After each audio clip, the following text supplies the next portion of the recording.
Okay then, let's look at the champions that are available. So Genzin, one of the first legendaries here, spirit-based attack champion. What have we got?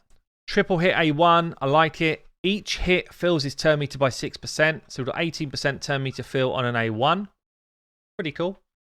Pretty cool A1. A2, AoE, can book it up to 100% chance to decrease defense on entire enemy team for 2 turns. Each crit fills this champion's turn meter by 10%. I don't know multiplier numbers for this guy yet. I don't know any of the multipliers, but that's a pretty cool move. Decrease defense, plus you get yourself, if you're up against a wave of 4 or 5, 40 or 50% of your turn meter back. That's like huge. That's huge. It like genuinely will give you a good chance to go again in a very quick amount of time. That's nice. If he hits hard as well, then that's a great move right there. A3 attacks one enemy, will ignore unkillables, will ignore shields. Fills this champion's turn meter by 30%. It's got 25% extra damage in books.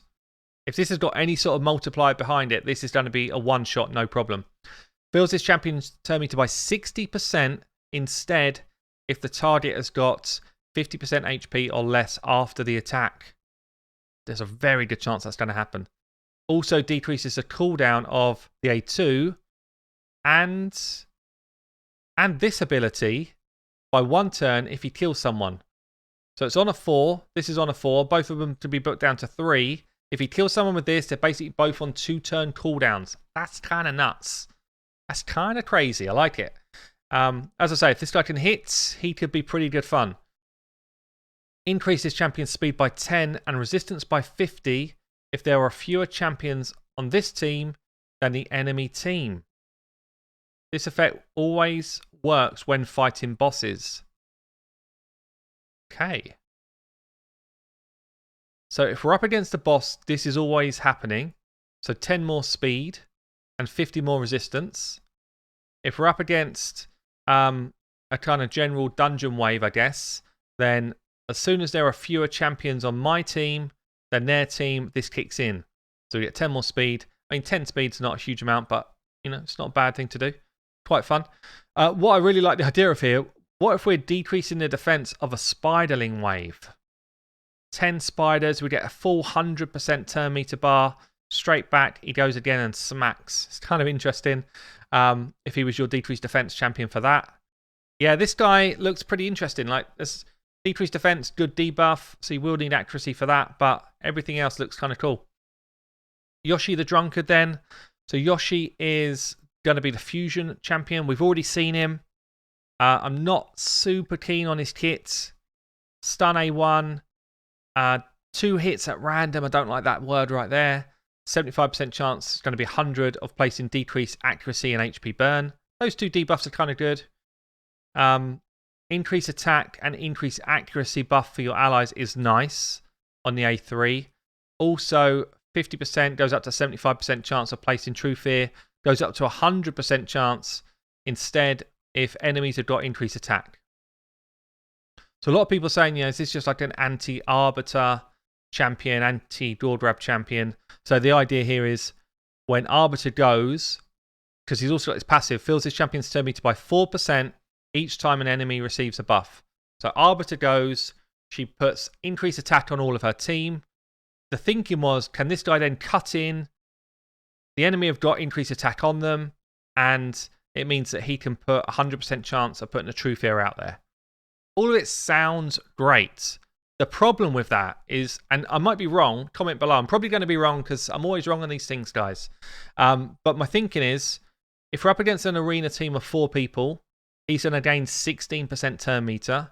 Arbiter boosts by more than 16% turn meter. So if a team is speed tuned in any sort of way, even though he's doing this to try and cut in, I think it's impossible for him to cut in.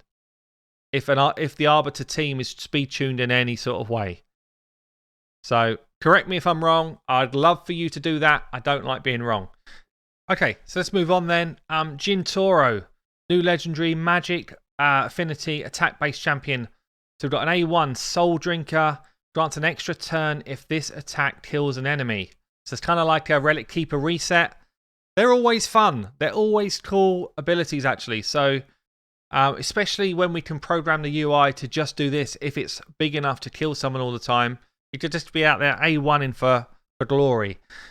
We've got an A2, attacks one enemy, steals 100% of their turn meter, decreases the cooldown of his A3 by 1 turn if the target is immune to turn meter control. That's a pretty cool effect as well. So if you're fighting something like the dragon or clan boss or anything like that, then basically you're reducing your cooldown here. And we've got an A3, attacks one enemy, puts the big decreased defense and weaken out there on one enemy, will attack 5 times instead of 1 on every 4th use of this skill against the same target in 1 round. If this attack hits hard, it's on a 4-turn cooldown, reduces to 3. This reduces it down to 2.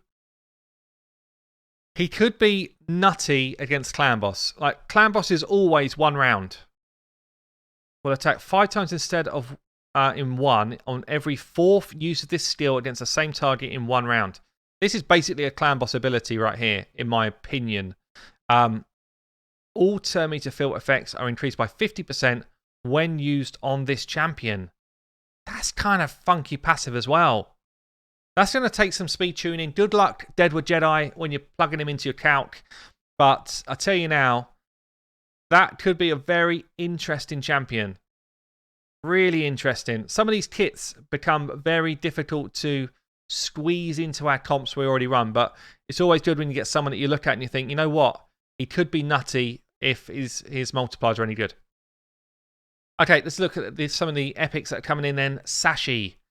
Kind of looks cool. I think we saw this one in the promotional vid yesterday. Really liked the look of her. Attacks all enemies on an A1. Nice. 40% chance up to 50 of putting decreased accuracy out on an AoE A1. That's cool. A2s attack one enemy. 100% chance if you book her. Again, we've got this same kind of normal, at the moment, creep of books. 15 here. 100% chance to put decreased crit rate. It's like, okay. And leech. Decreased crit rate on a single target. You kind of think single target is a boss mechanic. I don't know. It's okay. It's okay. 2-turn cooldown if you book it. It's really short. And then we've got here a 3-turn cooldown if you book it. Increase attack on all allies for 2 turns, then attacks one enemy. Fills the turn meter of all allies by 20% if you crit, which you would do with this sort of champ. So if you build her right. So increases your attack, increases turn meter. So again, like it's an alternative to a Gordorab, Arbiter, Seeker in terms of a turn meter fill and an increased attack champion. Also kind of nice if you wanted to throw her into something like a Spider 20 to buff your Ultimate Gaelic potentially. Bit of an okay kit, I think, not crazy. Revives a random ally with 30% whenever you kill someone. Has a 50% chance of placing fear on all enemies whenever you revive someone. That's a bit of a game changer right there.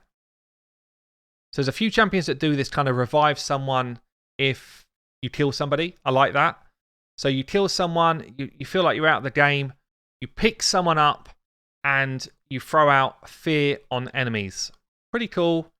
But overall, what am I thinking here? Like mid-tier, I wouldn't go out of my way for this one. Obviously, turn meter fill champions are always going to be fairly useful.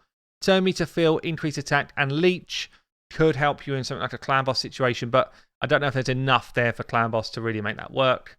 But yeah, interesting. Okay, Oboro.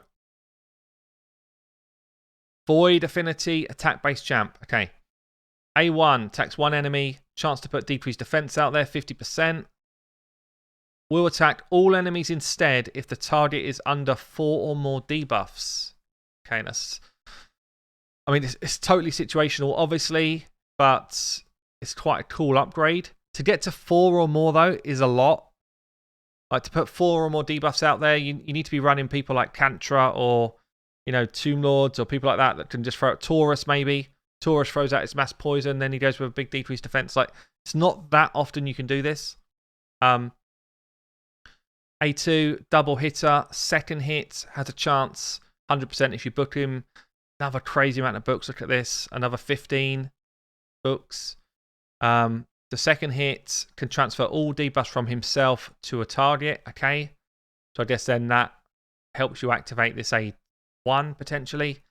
The first hit, chance to steal all buffs from the target when attacking under a veil. It's a we're already into this, and we're already like, when this. It's can get confusing. So we've got an A3 here, puts increased crit rate, increased crit damage on this champion, then attacks. Places perfect veil on himself if he crits. There's almost, he does his A3, then his A2 is better. If his A2 works well, then he can throw out a bigger A1. It's kind of the way it's going down. Places revive on death on himself for 3 turns when he gets perfect veil. Which is kind of interesting. I'm not like crazy mad about this champion, but he's definitely got some weird kind of funky utility that could be cool. Toragi the Frog.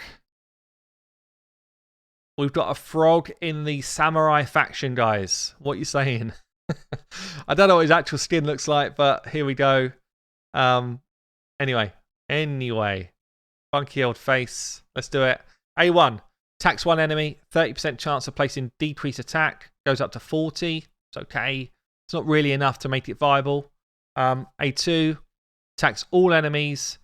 And a chance to place Provoke out there. 50%. Just for 1 turn, though.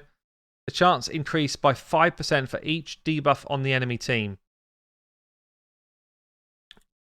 So, if you're adding them all together, let's say you've got 4 enemies out there and they've all got decreased defense on them, then what? We're saying another 20% chance to place it?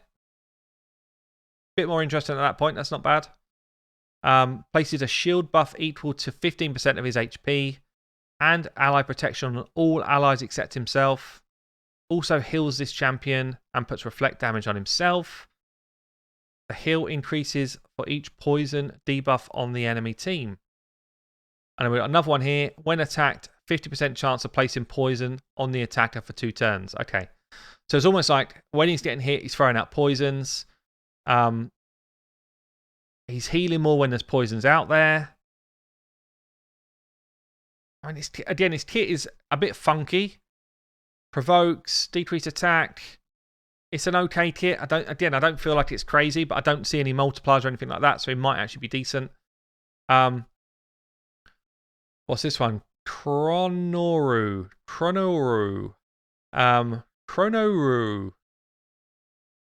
Can't even think what. I'm just going to call her Noru, because I'm probably saying it wrong. What we got here? 40% chance of placing block buffs. Triple hit A2. Each hit, chance to place weaken. Triple hit at random. I don't love that. Removes all increased defense buffs from all enemies, then attacks. So specific. Decrease the cooldown by 1 turn for each enemy killed. Now, if this is a big hitter, which it could well be, Laybear, this might be a massive smack. Was it Spirit Affinity? Then maybe this is decent. Reduces the cooldown of Laybear, so the same skill by 1 turn for everyone he kills. And it's on a 3-turn cooldown anyway. So if this is a big hitter, potentially that's to like remove your increased defense. Then I'm going to nuke you down. If any of you are still up, I'm coming at you again. But again, loads of books. I don't really like the 3 hits at random A2. We're on to the rares then. Fanatic. Let's hope we've got a couple of rares that are worth looking at here. Attacks one enemy. 30% chance of placing weak source decreased defense. 30% chance of placing big source decreased defense instead if they've got 2 or more debuffs. Okay, so at least there's a chance. But it's still only 30%, books to 40. It's average at best. A2 attacks an enemy. 100% chance, tons of books again, of transferring 2 random debuffs from himself to someone else. It's average. And then we've got Rally Cry here. Places increased attack on all allies. If you send it, it's for 2 turns and removes 1 debuff from each ally. Feels average. Average at best. Life Taker. A1 double hitter. Can put heal reduction on. This is quite a nice Fire Knight ability right there. A2 3 hitter. Each hit has got a 50% chance of decreasing the turn meter by 10. It's just, I feel like their decreased turn meter abilities nowadays are so weak compared to what's already in the game. 50%, you book it up to like 60, 75, loads of books, 75% chance. The third hit's got same chance again of putting decreased speed on as well. That's a bit better, but still, 3 turn cooldown if you book it. Feels like we've got way better than this already. Like in Armager, basically Armager, High Katoon, already doing this job probably a bit better. Places Veil on this champion and reflect damage, average. Okay. Blood Mask, Force Affinity, HP based. 35% chance of decreasing turn meter by 10%. Rubbish. A2, attacks one enemy, 50% chance of placing a weak decreased speed. No point. Just get your High Katoon out. And the stun here. Rubbish champ. Right, okay. Uncommons, what we got? Double hitter, can just bump his damage. Second ability, attacks one enemy. 15, just weak swords weaken. We're not going to use it. So the only way these uncommons are doing anything is if they have got either crazy multipliers, which some of them have got, we've seen it, or if they're doing something crazy like Armager does. So next one here, Infiltrator, attacks one enemy, bunch of extra damage in books, weak source poison on an A2, nothing much going on. So really, just on paper, I've not seen any multipliers, I've not used any, disclaimers, all that sort of stuff, but on paper, who do I like the look of? Maybe something funky going on here with Noru's A3. The Frog, as like a defensive champion, is okay, but not great. Oboru, Sashi, I do like the look of Jintoru, this legendary here, and I do like the look of Genzin, this legendary here, potentially. So there you go. Let's see what they've got just down the bottom here to finish it off.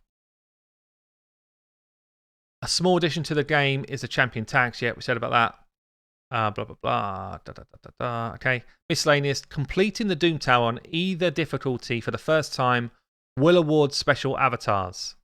That's cool. Additionally, players won't receive Doom Tower related advanced quests before Doom Tower is available. Okay. Guess this is coming fairly soon. Clan Boss reward chest will show all possible rewards on a tap. Yes, as you tap. As you tap. Okay, cool. So not much else going on there. But I don't know, guys. What do you think? Any of those champions really kind of strike you as champions you'd like to go after? I know visually they're going to look sweet, but which ones are you most keen to get hold of? I've been Hell Hades. Roll on. Some of this quality of life change stuff. I will see you later.